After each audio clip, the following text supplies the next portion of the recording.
एकदम देसी स्टाइल में, देसी अंदाज में, देसी आवाज में एक जीजा साली खातिर लेके आए हुए रितेश पांडे सावन के गीत, जो कि गाना भले पुराना हो गई बा 3 दिन, लेकिन गाना में इतना मजा बा, इतना रस बा, जो कि जीजा साली खातिर ये स्पेशल गाना बा।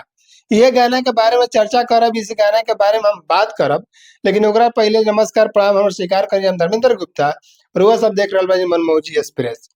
सबसे पहले आवत हम बात करते हैं रितेश पांडे की गाना के पोस्टर के बारे में बात कर रहे हैं। सबसे पहले आइए आप लोग पोस्टर का हम दिखा देते हैं, ये है इनका पोस्टर। रोज सब पोस्टर का देखी जाए, अब पोस्टर को देख के पता एकदम का हम बताएं कि जीजा साली जे मतलब सावन में गई लोग की चाहे जाए खातिर सोचत हो कि हमरा जाए के बाद साली साथे चाहे जीजा साथे हमरा के देवघर, तो उनकरा खातिर ये स्पेशल गाना बा। रितेश पांडे एकदम देसी अंदाज में गाना लेके आइल बड़े, जो कि 3 दिन पहले गाने के रिलीज कर दिल गई बा। ओकर गाना के लिंक ओरिजिनल अगर चाहतनी तो डिस्क्रिप्शन में लिंक देवल बा, जाके वहाँ गाना के सुन सकतनी, अपना प्यार से बात दे सकतनी। लेकिन एक चीज हम बतावल चाहते हैं कि सावन के पावन महीना में मनोरंजन भी चाहिए गाना में, तो वही रितेश पांडे बिना अश्लील बिना फुहारता के गाना लेके आयल बड़े, ना जातिवाद ना कुछ भी, बस जीजा साली का मैटर बा।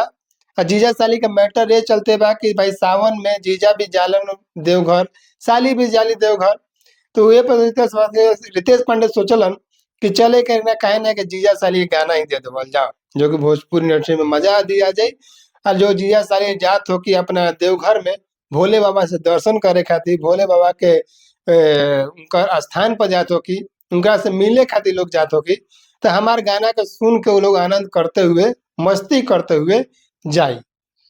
साली सावन के होवे सोनारी, कह दीदिया के कहने तैयारी, लेट हो जाई करे में आरती आरती।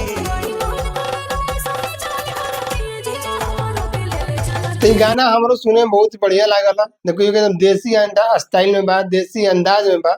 गाना के वीडियो का बात कल जाओ तो गाना ही बहुत अच्छा बा और वीडियो भी बहुत अच्छा बा। और जो कि वीडियो जैसे बनावल गइल बा देखला के बाद पता चलता कि नहीं भाई वाकई में जीजा साली खातिर वीडियो बनावल गइल बा। गाना के भी बात कर ले, म्यूजिक की बात करें, बहुत ही अच्छा लागता गाना सुन के। तो हम सोचे कि रउआ सब के बता दें कि रितेश पांडे जी एक के जीजा साली का मैटर लेके आए बड़े सावन के गाना, कि जो कि एकरा के मतलब कि ना फुहारता कह सकतनी, ना अश्लील कह सकतनी, ना जातिवाद कह सकतनी, ना एकरा के गलत भी नहीं कह सकते। ये चलते जीजा साली का मैटर सावन में चाहिए, थोड़ा सा मनोरंजन भी चाहिए और भक्तिमय भी चाहिए। तो यही से बउआ के जीजा अपना साली अपना जीजा से कहत ताड़ी कि जीजा हमरो के ले चले, मतलब कि देवघर ते संगे जाके हम तोरा संगे जल ढरती। तो बढ़िया लागता गाना सुन के। और गाना के सुनल चाहता डिस्क्रिप्शन में लिंक देवल बा, जाके वहाँ पे गाना के सुन सकता नहीं। भुलाइल भटकल कहीं से अगर मैं वीडियो के पहला बार कोई देखो तो क्या चैनल पर पहला बार आइलो की, तो चैनल को सब्सक्राइब कर ले जा, क्या कि भोजपुरी के हर गाना, हर न्यूज, हर खबर हम देवत रही ना अपना चैनल पर। तो हमारे चैनल को सब्सक्राइब करके रखिए, बेल आइकन प्रेस करके को भी ऑल कर ली, ताकि भोजपुरी के कोई भी खबर आवे तो रउआ सबके सबसे पहले देखने और सुनने खातिर मिल सके। और रितेश पांडे के गाना मतलब प्रियंका सिंह के साथ में बा, रितेश पांडे और प्रियंका सिंह दोनों एक ड्यूट सॉन्ग बा, दोनों जाने गाना के गईले बड़े लोग।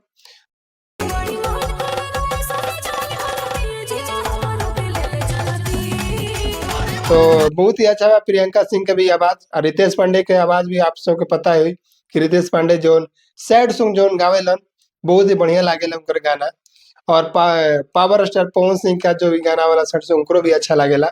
और रितेश पांडे इस साली के मैटर लेके आए बड़े, तो वो बहुत ही बढ़िया बा। जाइन जा गाना को सुनी जा, अपना प्यार से बात देव जा, कमेंट में जरूर बताबे गाना रस्ते में कैसा लागता जीजा साली का मैटर, और हमारा वीडियो कैसा लागता। वीडियो थोड़ा सा भी अच्छा लगा तो वीडियो को लाइक और चैनल को सब्सक्राइब जरूर कर ले जाएगा। बस ये तही बतावे खातिर वीडियो में आई रहे कि आप लोगों से बता दें कि रितेश पांडे के 3 दिन पहले गाना आयल बा, जो कि जीजा साली का मैटर। अगर जीजा साली कोई जात हो कि देवघर, तो ये गाना का जरूर सुन के अपना प्यार और आशीर्वाद जरूर इस वीडियो पर दे दीजिएगा। और हमारे वीडियो को भी देख रहे होंगे आप लोग, तो प्यार इस पे भी आप लोग दे दीजिएगा। छोटा सा प्यारा सा कमेंट जरूर करके बताइएगा मेरा वीडियो आप लोग को कैसा लग रहा है। चलिए मिलते हैं किसी नेक्स्ट वीडियो के साथ में, तब तक के लिए जय हिंद, जय भोजपुरी समाज।